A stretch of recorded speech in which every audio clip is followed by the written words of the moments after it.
this video, I want to paint this red chrysanthemum covered with raindrops. This will give me an opportunity to use all my reds, and I also thought it would be fun to combine two complementary colors, red and green, and try to create a harmonious painting. Another interesting challenge will be to show raindrops on a darker flower. If you watch my channel, you know I had a video where I painted the Rose of Sharon. It was fairly light pink flower and I showed raindrops on it. So for this one, my challenge will be to show raindrops on a darker flower. And as you saw in the title of this video, I will be using some alcohol, and I'll give you a heads up, I will also be using some color pencils. My palette for this painting will be fairly limited. I'm going to start with some yellow with my new gouache. I will use a couple of greens, the usual suspects, the sap green and the cascade green, the cooler green. I will probably need some opera rose for the center of the flower. But the main colors will be anthraquinoid red, Holbein's Crimson Lake, and Sennelier Magenta Permanent that I will use for the flower and also for the shadows in this painting. You will see that just in a second how that's going to work, and that magenta is going to be my kind of overall theme color that will hopefully unite this whole palette and this whole composition. I'm starting to work wet on dry, and I am starting to paint negatively around my flower. I want to get the background in real quick and make it as painterly as possible before I start working more precisely and more detailed on the flower itself.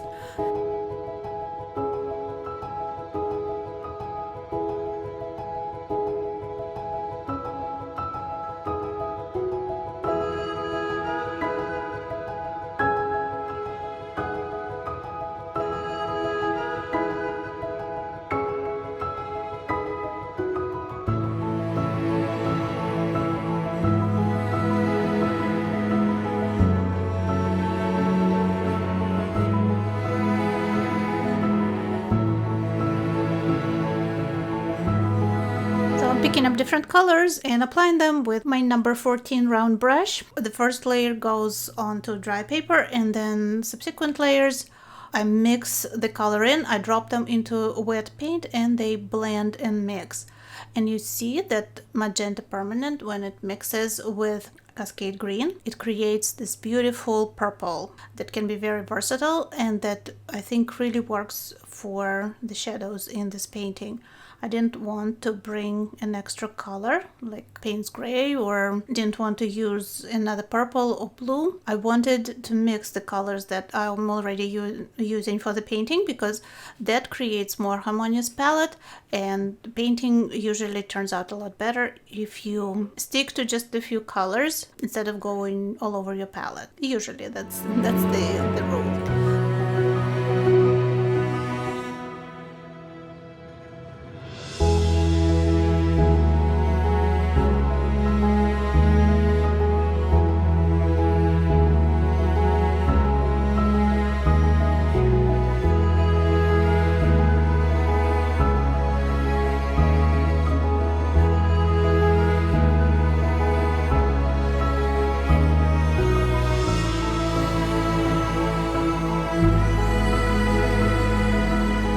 Painting around my chrysanthemum, creating an interesting painterly background around it, using a little bit of splattering. I kind of struggle to figure out how to finish the edges, and when in doubt, it helps sometimes to just spray a little bit of water on the edge and let watercolor do its magic. So let it run.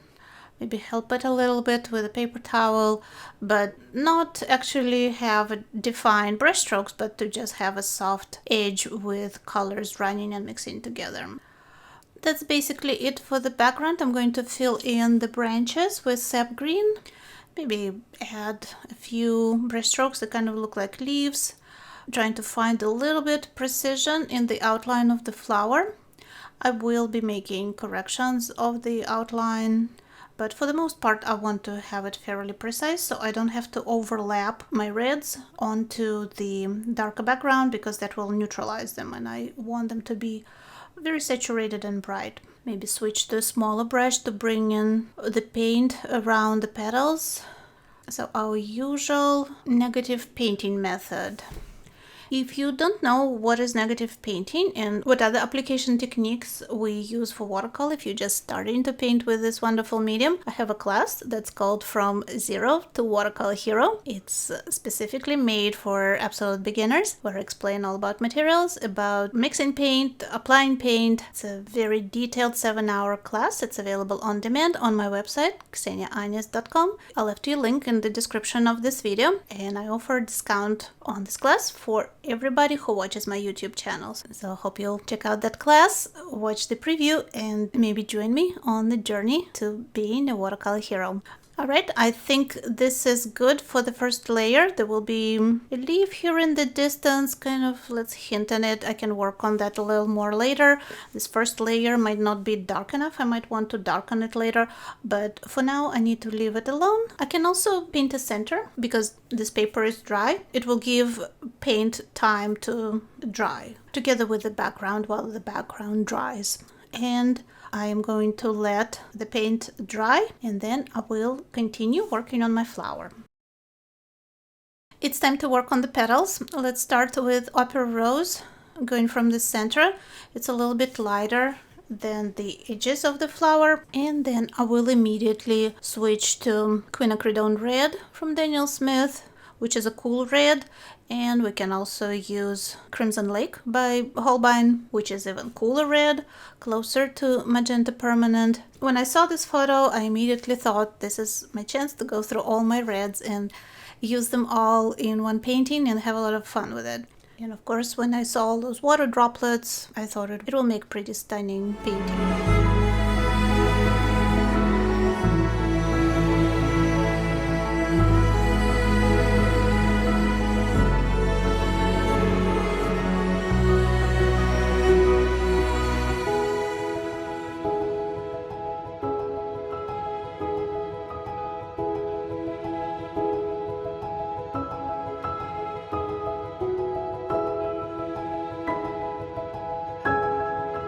Okay, speaking of water droplets, to create them, I am going to use alcohol. I have a little bit in a clean cup here on the side, and I'm using a small brush to sprinkle it.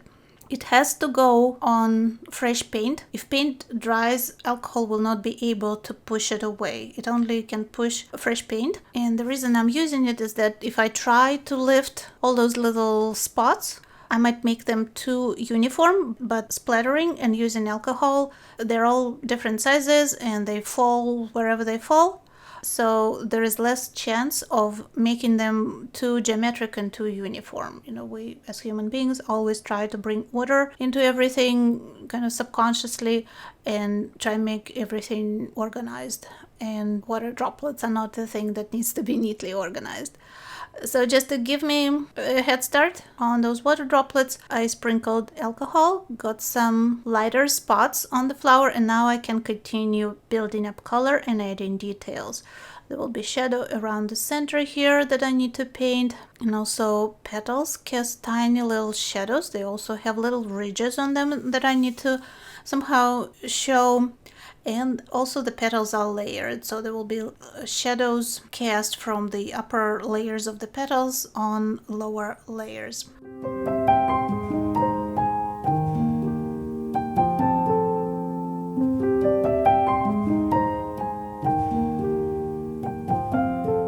Now that I'm adding more color, my water drops are disappearing, so I'm going to just pick up a little more alcohol on my brush and touch the paint very lightly to add some more of those lighter spots for water drops.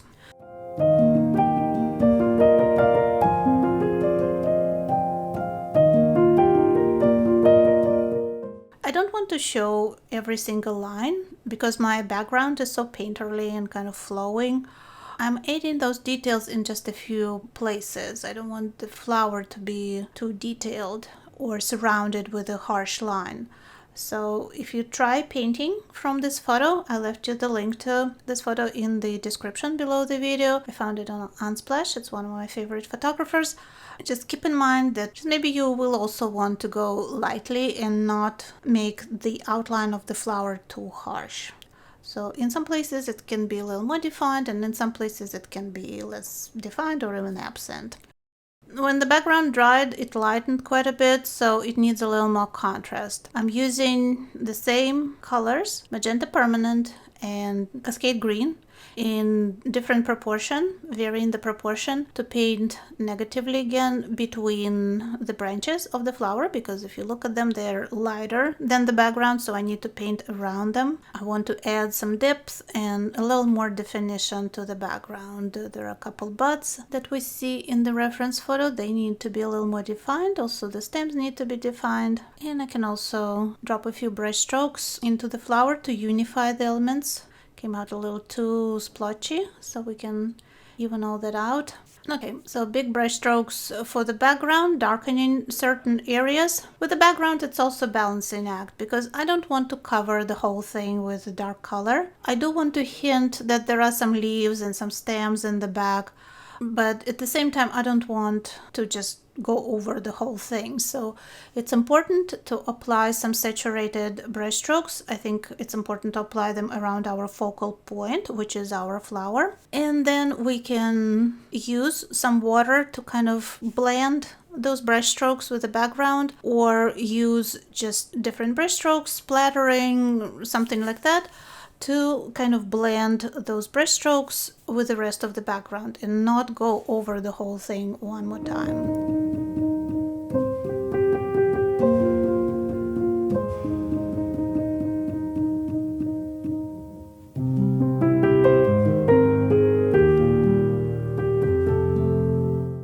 You see me using my spray bottle again to kind of soften and let watercolor float. I like those kind of rivers of watercolor that run into my background. I think that looks pretty interesting.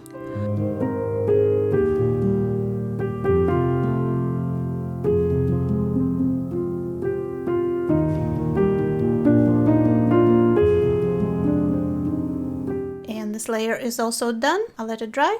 And my next step will be to give some definition to those raindrops and just in general finish my painting. To finish the raindrops, I will be using color pencils. There's a Prismacolor software colored pencils, 36 pencil set. You've seen them in lots of my other videos. The first pencil I'm using is dark red that pretty closely matches the color of the flower, because I want to give those droplets a little definition. Alcohol lightened the color of the flower, but that spot is pretty amorphous, so it needs a little definition. And then I am using a darker pencil, kind of maroon pencil, to create a shadow on the raindrop on one side, because each drop will create a tiny little shadow. Even though it's water, it still prevents some of the light from going through. It's not perfectly transparent. And I'm kind of looking at the drawing and adding some droplets in some places. Maybe we can have one that's partially covered by a petal. Just trying really hard not to make things too round and too regular, because that's going to look fake. And this maroon pencil will be good to give a little more definition to some of the petals as well. It blends very well with watercolor. You can't really see it. It doesn't stand out, but it helps me to find some more of those little details between the petals of the flower. Light green is good too. I can add a little highlight to the stems, a little more definition, and to those buds. And my next step will be lightening some of the water droplets, because I added them, so some of them are not light enough. And instead of trying to lift color out of those tiny little areas, I'm just going to use white pencil and brush on a little bit of color. It takes only a second. It also blends perfectly with watercolor. You can't really tell that it's pencil applied on top, but that lightens some of the areas because it's water, it reflects light, and it's making the color of the flower lighter. So we need a little bit of white in those spots. That white pencil is pretty transparent, so it doesn't really work for highlights for the most part, but it does work for lightening color. And my finishing touch will be a little bit of white ink. Like I said, the pencil is not bright enough, but I do need a bright highlight in some of those water droplets. To make that highlight super tiny, I'm using, this is actually the silicone masking application tool. So it's not a brush, it's just like a silicone stick.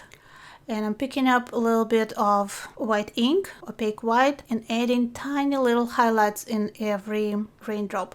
And you see how they start to pop. They actually start looking like water droplets because we went through the same process that we go through painting anything. We created the darker areas, the shadows, we created the middle tone, and we are adding highlights. Okay, this is good. I think I can actually also sprinkle a little bit of ink with a small brush, just tiny little drops, trying to aim at the flower, but if they fly somewhere else and fall on the background, I can very easily wipe them off with my brush. But there are drops of water on that flower that are so small that we can't really see the form, but they add that shine, that sparkle to the flower. So I think sprinkling with a small brush, I diluted the ink also a little bit. I think that will help to create those smallest, tiniest water droplets that reflect the light. Not a huge amount, but just a few of those. And we can also mix that ink with our magenta and cascade green mixture to make it purple. Maybe add a few veins on the distant leaves or something like that. Just give a little more visual interest to the background. That's not strictly necessary, but I think it enhances the painting even more.